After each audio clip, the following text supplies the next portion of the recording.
Okay, some thoughts today about the new blockbuster film that's out and causing um,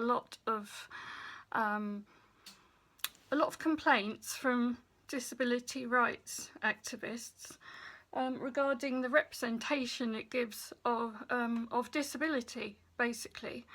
In case you haven't seen it, the plot is about a young man who's very sporty, and he has an accident and becomes paralysed. And he meets this girl who is his care assistant, falls in love with her, although at the beginning they hate each other, you know, usual realistic plot. And then he decides at the end of it that he doesn't want to be a burden on her, and goes to Dignitas to take his own life against her wishes. There's lots of things that disability rights protesters like myself are annoyed about, well, furious about, to be honest. First one is one we deal with a lot, and can be summed up with the disability rights slogan, "Nothing about us without us." In other words, they've used yet again a man who is not disabled to portray a disabled person. Now, there's lots of reasons that have come about for why this has happened in this particular instance, but think about it a bit. If you did a portrayal, which have indeed been done, of Martin Luther King, of Nelson Mandela, as recently excellently done, you would be offended if they used a white actor to play one of those parts made up to look like a black person. In the same way, we are offended when disabled people are overlooked for parts that they could have played.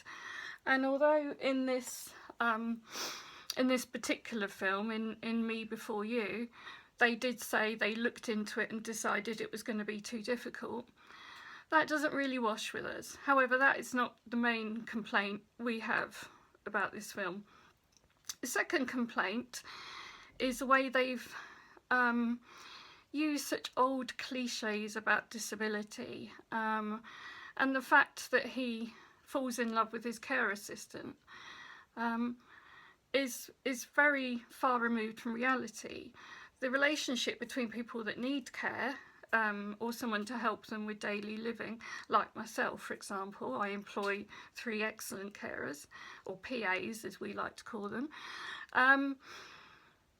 It's a different, unique relationship that very rarely goes into something romantic. So again, it's a Hollywood cliche, and they're actually selling this film as a romance of the century.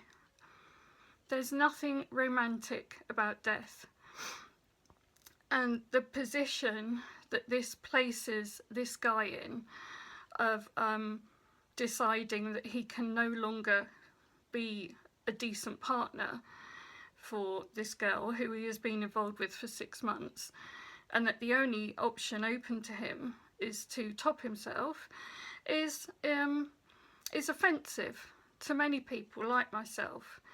And that leads me on to the third and the main reason why we don't like this film. I say we, why many disabled people like myself don't like this film. And that main reason is the horrific way it portrays disability, and in fact in quite unrealistic terms. I mean, disability is not fun, but it's the same as all other life's mountains and troughs that we go through. You know, if you become disabled, it takes a while to get used to it. If, like me, you become disabled at quite an early age, then you learn to live with it, you learn to adapt. And the implication in this film is that becoming disabled has taken away all that possible joy out of his life, that there is no joy left in his life, no happiness, no laughter, that just because he can no longer do the things that he values, for example, being sporty and active, blah, blah, blah, there is nothing left for him. Now, let me be clear, I'm involved with a group called Not Dead Yet UK, which is a UK branch of Not Dead Yet, which was set up in America in response to the increasing popularity, shall we say, of assisted suicide, i.e. going to Switzerland in many cases, to Dignitas, and getting someone to put you down. Now, many people erroneously think that disabled people are for this because we want control over our lives, and it's true, we do want control over our lives. And we are campaigning not against people that want to end their life. We don't want anyone who's suicidal to be punished. We want them to be helped. And we believe that if assisted suicide, where a doctor is, you go to see a doctor and he assesses you and decides whether you really do want to die. And if you do, he can give you some lethal poison to kill you. We believe that once that is acceptable in a country, it becomes expected. And it's used more and more in countries where it is currently legal, like certain countries on the continent and certain states in America. People are using it like a treatment. So rather than be offered decent end-of-life care, which can and does exist, they're being offered assisted suicide instead because it's cheaper.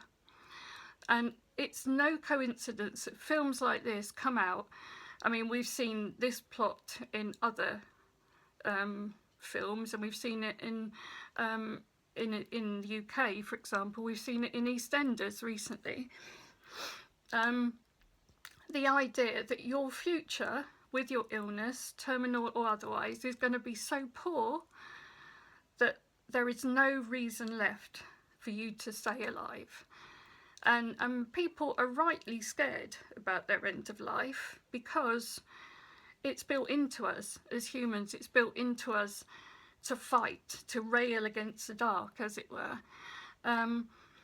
And they know that the social care and the end-of-life care all over the world, but specifically in the UK for us, is letting people down. Our response to that is increase funds for social care, increase funds for better end-of-life care, and give people the end of life they want. What people want is to get as much out of life as they can. And we don't believe that anyone who is disabled should be able to go in to see their doctor and say, I've had enough of life, and be given a gun, basically, in so many words. We believe that anyone who isn't disabled, who's just had enough of life, because maybe they're abused by a spouse, maybe they are in a bad job, maybe they're a single parent and they're just sick of it all, maybe, sorry, I think the battery ran out then, maybe these people should be helped first.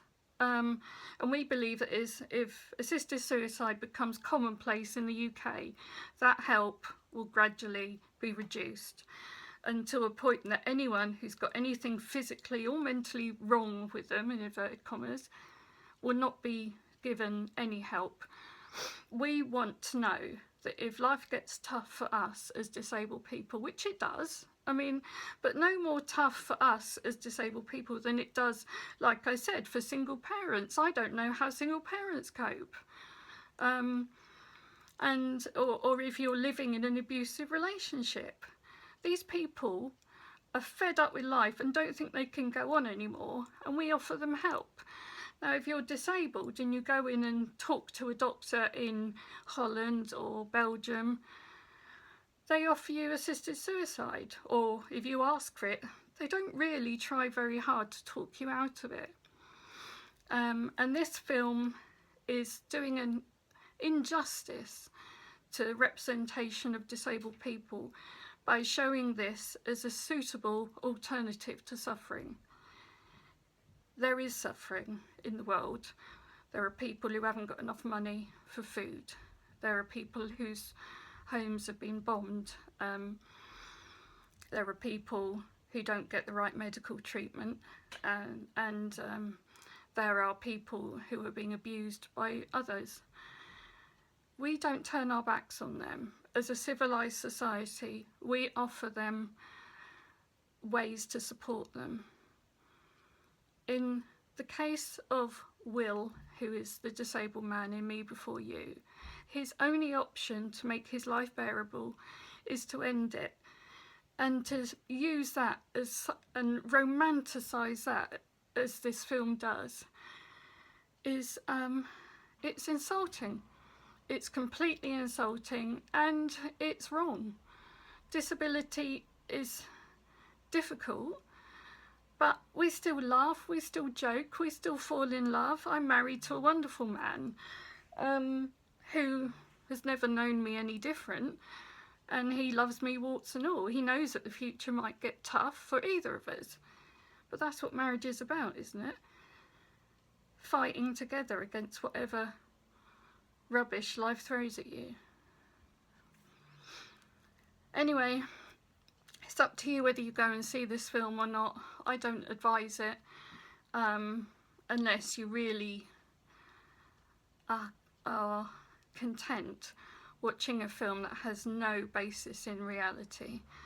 A better way to learn about disability and illness, I think, is to talk to people like myself. If you want to know more about why we are against the introduction of physician-assisted suicide, where a doctor gives a patient poison to end their life prematurely, where someone is actually being encouraged to end their life via suicide.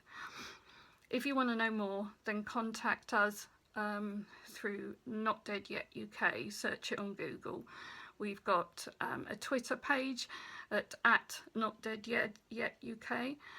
Have a look, see why we're against it. Don't just assume that it's all the God Squad that are against this, because in fact a lot of them are not against it.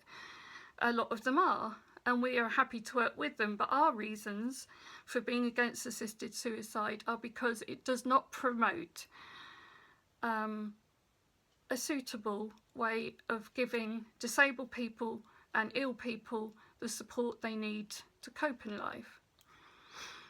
Don't just assume that Hollywood's got it right, because in this case they've got it very, very, very wrong, and that is insulting. Okay.